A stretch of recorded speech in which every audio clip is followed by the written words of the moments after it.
Let's talk about it a little bit more with Niall Stanage, White House columnist for The Hill. I know you wrote this article over the weekend, 5 unanswered questions about Biden's classified documents. Clearly, there are a lot of things we don't know, and it appears the president doesn't know about what is in those documents. But how damaging is this for President Biden? Oh, it's extremely damaging, particularly in relation to the transparency issue and the point that you picked up on in the interview with Allison there. This issue where these documents were initially discovered just before the midterm elections and the public wasn't informed, that's very damaging, because the problem with that, I mean, you don't have to be a Republican or conservative or opponent of President Biden to see a problem with that. That is information that was clearly relevant to voters who were about to cast their ballots, and they weren't informed of it. That's a problem. And I think a lot of Democrats actually see that problem. So as you mentioned, you know, whatever your political party is, there is some concern here. Several high-profile Democrats, including Representatives Adam Schiff, Ilhan Omar, and Senator Raphael Warnock, backed the appointment of a special counsel to look into the president's handling of these documents. So what would you say is the overall response from his own party? The overall response is one that underscores the seriousness of this matter, Adrienne. Nobody is saying, oh, this is no big deal, or this is just some technicality. Someone like Adam Schiff, a very vigorous Democrat and supporter of the president, talking about the fact that we cannot rule out there being national security dangers in all of this, perhaps based off some reporting that these documents contained information about topics like Iran and Ukraine and the United Kingdom.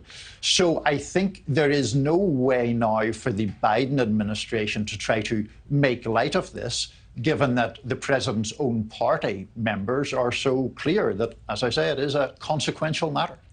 And let's talk a little bit about more on what President Biden said about the handling of former President Trump's classified documents found, and then what he's saying now about his own situation. Let's listen. When you saw the photograph of the top secret documents laid out on the floor at Mar-a-Lago, what did you think to yourself, looking at that image? How that could possibly happen. How anyone could be that irresponsible. Look, I'm going to get a chance to speak on all this, God willing, soon. But as I said earlier this week, people, and by the way, my Corvette's in a locked garage, okay? So it's not like you're sitting out in the street.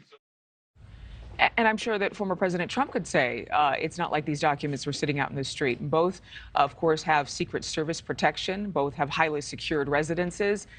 Is this a contradiction? Oh, it's quite a stone that Biden was throwing from inside a glass house there, isn't it? I mean, the accusation that Trump was irresponsible in the way that he handled documents seems completely reflected in the way that President Biden has handled these documents, or his staff had. And to try to make light of it by talking about your sports car and how well secured that is doesn't really persuade anyone. It was a definite misstep by President Biden. So in that respect, it does create this accusation of double standards, given that when Biden described Trump's behavior as irresponsible, he wasn't talking about any of the legitimate differences that exist. He was talking purely about there being classified information, the sin or the defect which he himself is now exhibiting. And I have to get one more question in with you, Niall. Let's just say that these documents are classified, but not anything that would threaten U.S. national security. Maybe they're just classified documents, but they're innocuous. Does that change the tone of this story? It could change it in a legal sense, certainly, and it could take some of the sharp edges off of it.